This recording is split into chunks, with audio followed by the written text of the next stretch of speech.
this is the NICU Lived Network, and we are your hosts. I'm Melinda. I'm Nat. And I'm Emma.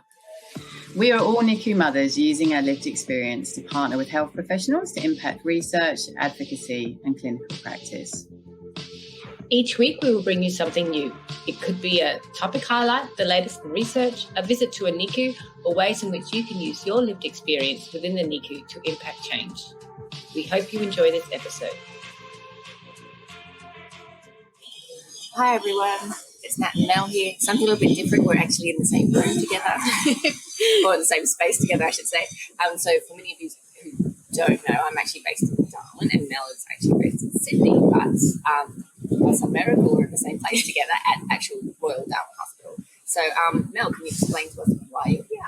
Yeah, so I quick 36 hours have flown up primarily for the WEEK trial, which is a trial that's looking at whether to hold feeds or give baby feeds during a blood transfusion, and looking at a very serious condition called NEC, and trying to reduce that. So it's a really, really important trial. Definitely needs to be answered.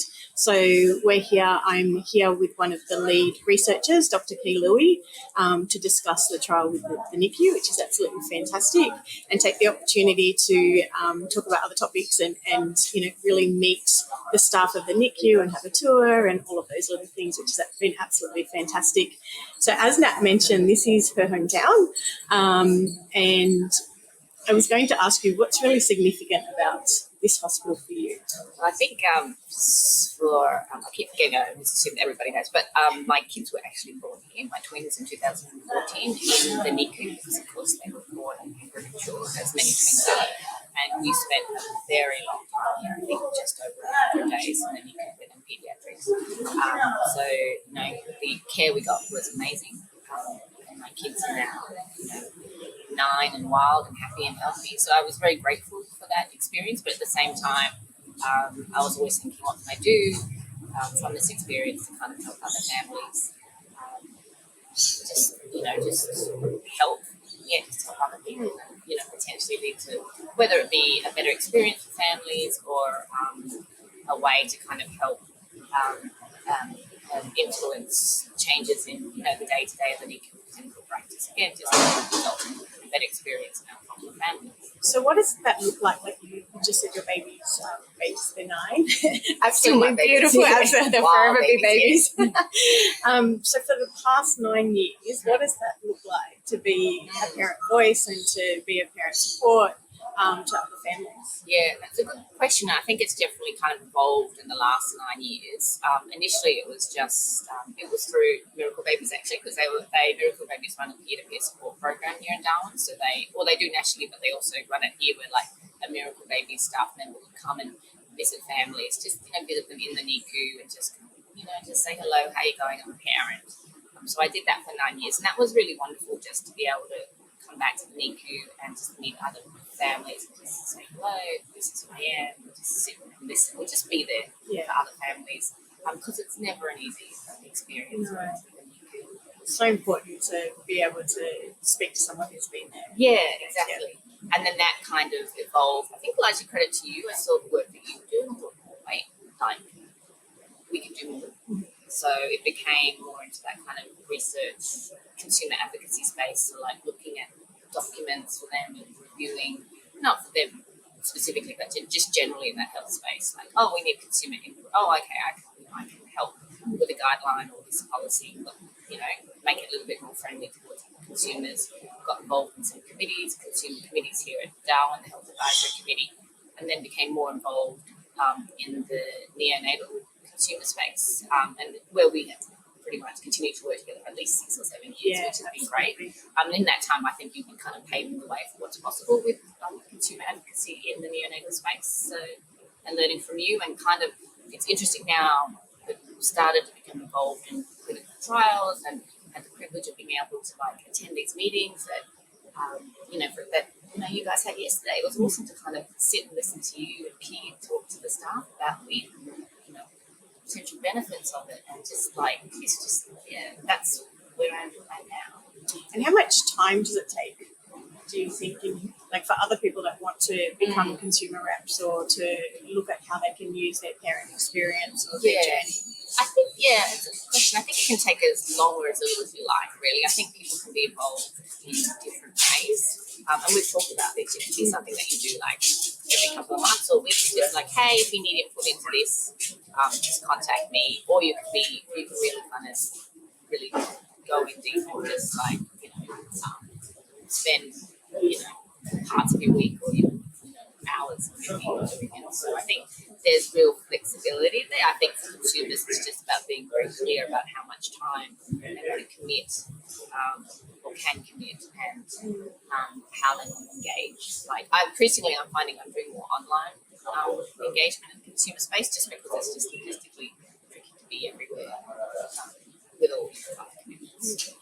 And I think one of the big privileges, so say for example, being part as a parent on a trial, for example, this week, is the opportunity to do this. So to be able to visit all the different NICUs, to present the trials to them, to see if it's something that they want to take part in. But it's also the discussion around that. So, being able to speak about the trial and what the needs are for the unit, but then what that leads to. So yesterday we had some really interesting discussions in terms of, and we've spoken before about the Australian and New Zealand Neonatal Network, the ANZNN, which Nat sits on the executive committee for that, and different ways that network can help support the unit. And then we also had a discussion about, the Lifeblood Milk Bank and how that could possibly support the unit with some donor milk. Very detailed on that topic. Yeah, do you want to quickly talk about that? Because you're really passionate. It was actually surprising after 9 years that was so almost emotional talking about the milk bank. But when I had the kids, I had milk.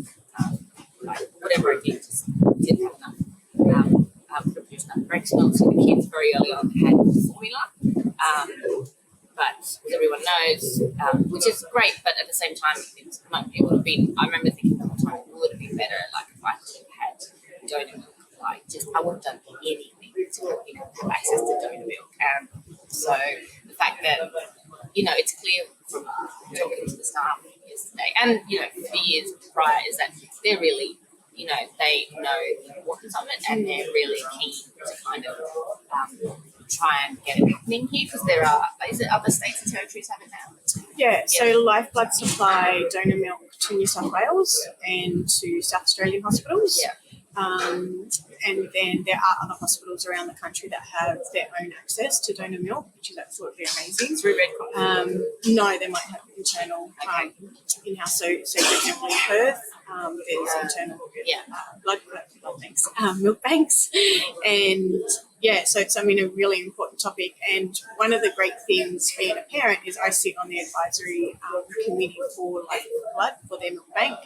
So being able to share that experience and that importance, and I think it's going to definitely continue to be a conversation. And see how so exciting. Hopefully we can get to that. And the thing that we spoke about yesterday is how do we support mums firstly to breastfeed. So looking at resources for hospitals in terms of lactation consultants and things like that, so that it's mum's milk first, and then formula isn't a replacement. Donor milk isn't a replacement for mum's milk; it's a replacement for when formula needs to be used. So that was a really important discussion yesterday as well. And that's all the things that you get the opportunity when you get to come back and you get to sit and speak to staff and even other things. I was kind of blown away looking at how, like, we walked through delivery and the rooms are confined, the space, and going through NICU, and it's just incredible what can be done with the resources that are available, but also how much further we can go to make that change and help just the units and the staff and in every way that we can as parents to explain and use our lived experience to make it better. Yeah, I think that was the one thing that really resonated with me yesterday, was that the discussions with the different doctors and nurses, was that everyone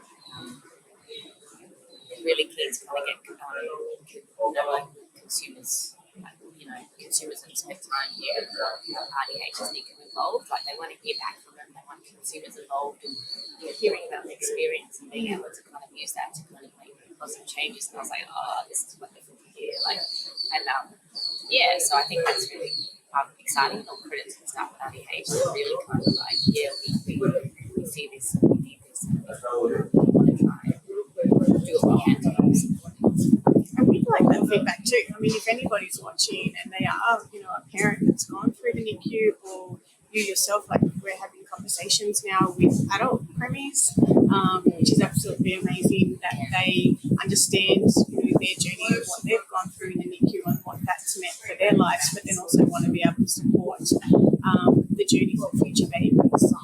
So if there's, anybody that watches that says, we'd like to put our hand up, we'd like to be part of that, can absolutely get in contact with us, and we can keep moving forward to see what that looks like. And I think the really exciting thing is, well, it's always, I don't know, like, whether it's an honour, a privilege, or makes me in awe, is how receptive staff are to saying, we want parents to come back, we want them to be part of this journey, we want to partner with parents and what that looks like, and it just seems to be getting more and more ingrained across all areas of health, in the different areas. So I think that's incredible for us. That's exciting. And then last night we were taken to beautiful dinner. Where did we go to? Trailer Boat Club. Trailer Boat Club. So, and got to watch the sunset. So, which is very different. So in Sydney, obviously we facing the east, so we get to watch sunrise. So to actually stand there and watch the sunset was a beautiful experience last night, which is amazing. And then we got a bit of rain as well, which is like, I know everybody told me to be warned about how hot it is, and it's actually quite a little bit cooler today. I think the dry's coming. We've got another week or so till the dry. And we got the rain last night. So that's just crazy. No, it's been lovely. It's been an absolute pleasure to be here. So it's nice to be in person. Yeah, finally. Hopefully we'll do a few more sessions in person. I don't know, but we'll make it happen. And I got to spend the morning yesterday with your beautiful boys. Oh, yes. Yes, get them ready for school. That was fun. Wow. It's gorgeous. Yes, absolutely amazing. Well, that's it for us for this week. And we look forward to, we're going to hopefully expand on the topics that we've been talking about today in terms of speaking to a researcher about wheat, so we can learn a bit more about that, about the ANZNN and the work that they do, and also hopefully speak to someone from Lifeblood about the milk bank, which would be absolutely fantastic. Yeah, absolutely. Thank you. Bye from Darwin.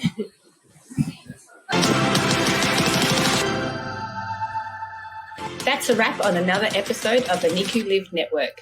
Thanks for joining us today. To stay connected, please make sure you are following us on social media and have joined our Facebook group. And if you found value in this episode, please share, like, or comment. We'll see you on the next episode.